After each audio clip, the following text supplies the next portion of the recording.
We're here today with Pam Powell, mother of Georgia Blazer Brian Powell. Pam, thanks for joining us. Thank you.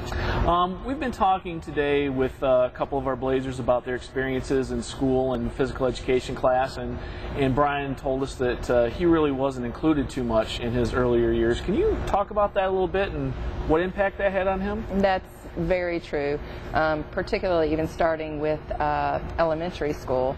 There were times when he was actually asked to just sit to the side, which kind of is counterproductive when you're looking for physical activity for kids, and certainly Brian needs that as well. Moving into middle school, you know, I think that the schools try to kind of do what they think they need to be doing, but they're really uninformed and don't really know what to do other than have a physical therapist poke their head in once in a while and make sure that he's able to get around. Actually including him in the activities in PE has been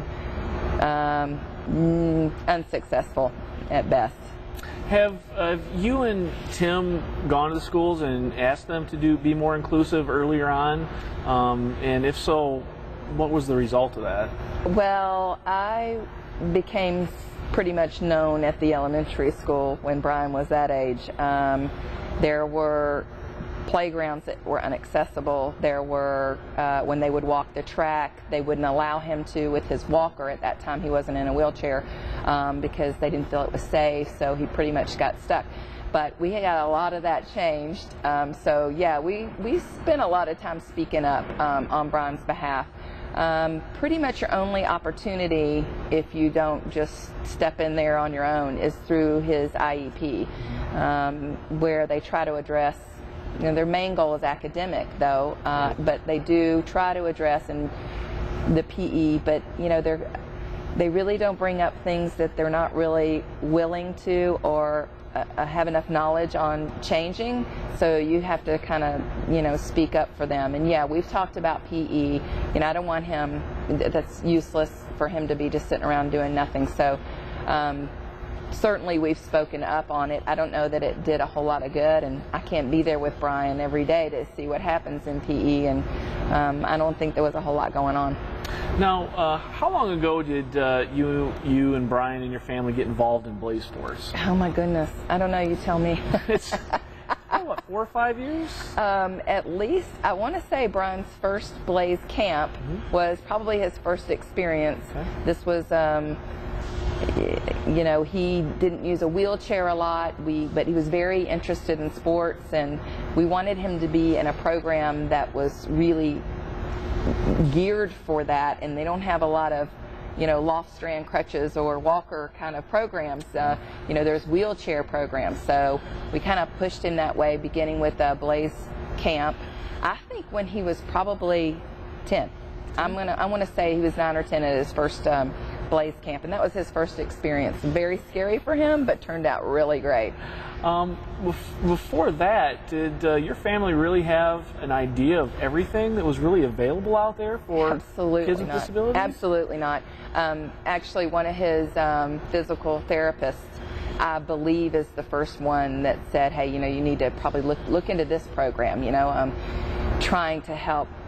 Brian's just always been interested, and no, we didn't know what to do. I mean, we didn't know what to do with him when he was 10 months old, much less when he got into the school age. You know, we're just trying to figure our way through this whole thing, and I wish that, you know, we had been able to know about it either through school or through, you know, some other way. It's funny how there's so many things out there that you're unaware of, but I believe that that's how we found out about it, was through his physical therapist. Now, you'd said Brian was using crutches earlier on, and obviously there's a lot of different things that Brian could have been doing in PE classes with the crutches, but what kind of difference do you think it may have made in Brian's life, looking at him now as a wheelchair basketball player, traveling nationally, playing with the Georgia Blazers, if back then a PE teacher would have had the resources available and the knowledge to say, hey, why don't you try sitting him down for this, because there's this great sport available, and you know what, in PE class we're going to teach him how to actually move that wheelchair and work on his motor skills and agility in that mobility device. What kind of impact do you think that would have had, bringing him getting those skills every day in PE class? I think it would have been great. I wish that had happened, but it didn't. But I think it would have gotten him involved sooner and opened his mind up about what was going on too. That was a bit, he didn't see himself in a wheelchair. He wasn't ready for that yet. But we tried to tell him how many things would open up for him if he would just, there's so many things that he could do more even, actually. So he had to kind of learn that. But no one really, if somebody else had tried to tell us that and tried to tell him that, other than us, he may have listened a little bit more. But, I'm glad the way things did turn out. But it would have been nice if somebody had kind of tried to give us that information even earlier than we got it. Now, you have a background in fitness. You're a fitness instructor. Yeah. Brian, obviously he's a fit individual. He stays active. But obviously there's many children out there with physical disabilities that do have a problem with obesity. Absolutely. Talk a little bit about how you think programs like BlazeSports that can provide community recreation programs could help counter some of those effects of obesity and sedentary lifestyles for children with physical disabilities. I honestly think that without Blaze, that Brian very well could be one of those kids, which is really scary because we don't want to see any of our children obese. But when you're faced with the difficulty of not just being able to just run out the door and go run around the backyard or whatever maybe, it's really been life-changing for Brian. I mean, he would sit here and tell you the same thing. He absolutely loves it. It's given him the opportunity to engage in sports. I mean, he knows about every sport, about every everything. And, I see this as a gateway to opening up lots of things for him when he's older. But mostly, it's kept him very active. And, and he now understands that there's so many things that he can do, and he does them. If we had not had Blaze, I really don't know what he'd be doing, right now physically. Obviously, as you just said, Brian's become more active, and he's always been mainstream, correct, in the classroom? In the classrooms, yes. You talk about what impact you think participating in BlazeSports programs has had for Brian relative to him looking at education beyond high school and what he sees as possibilities. He thinks he can do anything, which is really awesome, feeling for me and Tim. We hope that he fulfills anything that he ever does want to do. I see Blaze has contributed to his academics as well. We did the youth leadership program. He's done that once or twice, maybe, I don't know. That was great for him, just learning to put himself out there, just engage with people a little bit better socially, academically, putting his mind to things. And, on the court too, with the track. I mean, I think it all comes together. He's done very well in school. He's just happier just because he's been able to do all those things, I think. You mentioned the leadership program, and obviously many schools have leadership programs or different organizations that have leadership positions in them. Do you see that, that at least in your experience, do kids with disabilities sometimes get overlooked for some of those programs and opportunities in the school system? Absolutely. And I think part of it is because they don't speak up on their own. Maybe they're not sure whether they could do this or not. Or it may be, lack of knowledge on the school's part of, trying to pull them into that, because they certainly are very capable of doing any of those things. So the youth leadership program for Brian through Blaze, that really helped him. But yeah, I wish he would kind of maybe get involved with some of that at school. But no one's knocked on his door, and for him that's what it takes. And a lot of kids are that way. Some kids need to be invited. Some kids need to be shown, and they're not just going to jump in there and ask for it on their own. And that would be Brian. And, you know, maybe if somebody had, he'd be more involved in those kind of things at school as well.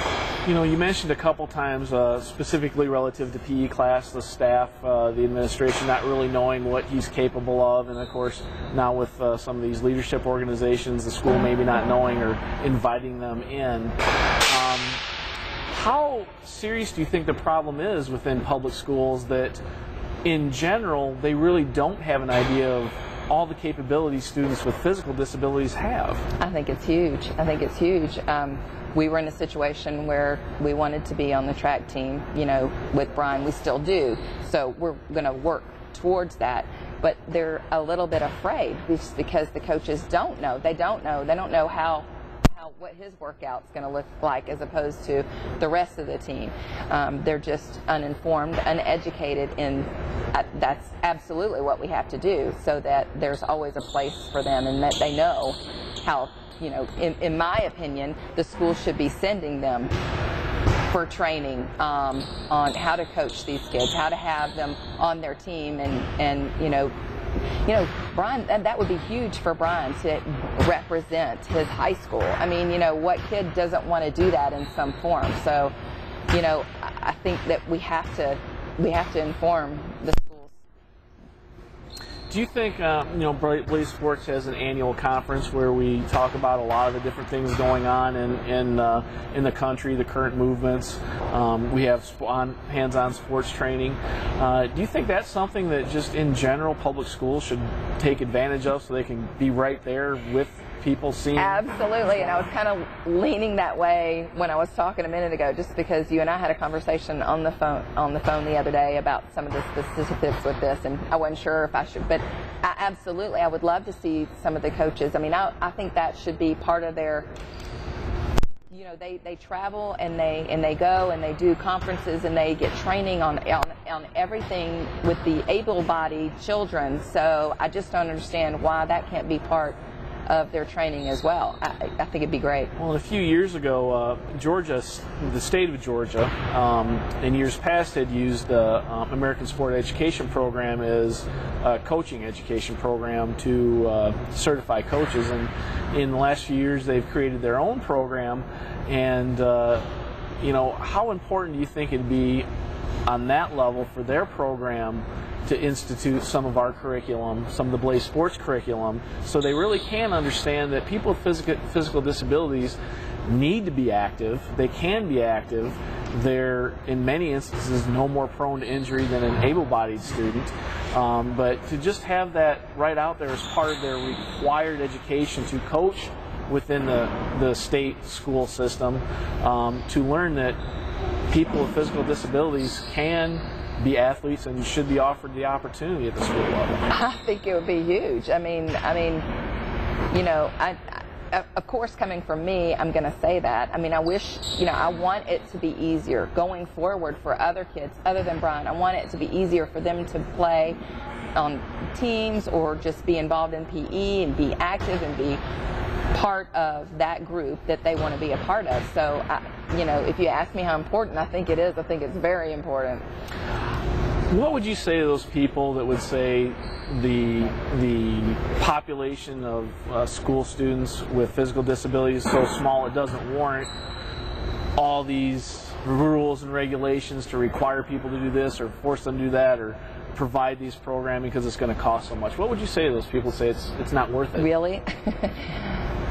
It is worth it, because every single child should be valued the same, no matter what. So, you know, you're asking mother of a child like that, what would I say to them? Remember, this is a family. This is a family show. Absolutely. I mean, you know, I don't care if there's one or there's 20. And there's probably more than they just think. I mean, you know, I don't know if they're looking at statistics or they're just looking at what they're seeing walking around in their school. But it really doesn't matter. I mean, one child shouldn't be overlooked. No other child is overlooked for any opportunity in that school. So it shouldn't be singled out to one disabled child because the funds just aren't there or whatever. I mean, how much more could it cost to learn how to adapt a few things? You know, that doesn't make any sense to me. You know, around 30 years ago, the country passed Title IX to get more opportunities for girls in school and higher education. You know, we're kind of at that tipping point now where we're in the same type of situation for those students with physical disabilities, where they're either being denied services or there's just not the opportunities there. Do you see the ability for us to affect change cooperatively, or do you think it'll take legislation like Title IX to make that happen? I'm really not sure, but you don't know if you don't start somewhere. I mean, you know, maybe now it takes a little pushing and, you know, working our way in there. You know, I would hate to think that it would take that, them be forced with legislation or whatever, but if it comes to that, then it does, you know. I mean, you just have to start somewhere. So programs like this are a good start. You mentioned earlier that when Brian was younger, he used crutches for his mobility, and you had touched on the stigma of basically walking and then using a wheelchair. Can you just talk a little bit more on that to maybe other families or parents or kids that are facing that same situation where they're not using a wheelchair for everyday mobility, but they're able to use a wheelchair, and just expand a little bit more on what you said about the additional opportunities that open up? Well, you know, every child is different. You know, Brian happens to have CP, he has a lot of spasticity, he's very stiff, and frankly, the crutches thing was a little scary, you know, on hard surface. You know, you can't go, you know, even if a place is considered accessible, it doesn't mean that slips and falls don't happen, and when you have that much weight in crutches. So first of all, a little scary. So when you say mobile, yes, he got around that way, but very limited, very limited. And when we started, you know, in therapy and everything, and talking about the possibility that, you know, maybe Brian should have a wheelchair for long distances, you know, if we go to Six Flags or something like that. So we had to present that way to Brian, because in his mind at that time, he just wasn't ready to think of himself in a wheelchair, even though we were like, we don't, you know, we just want you to be happy and healthy and active and do all these things. And so the minute, you know, he found out how many doors were open, you know, the minute he made it up that hill at camp to his cabin for the first time in a wheelchair, I think he thought, yeah, I can do this, because that was tough. But you know, obviously, well, now he is permanently, you know, he's regularly in a wheelchair. You know, he got, as he grew, and we thought that this may happen, as he grew, his muscle lengthening and everything did not really grow with him.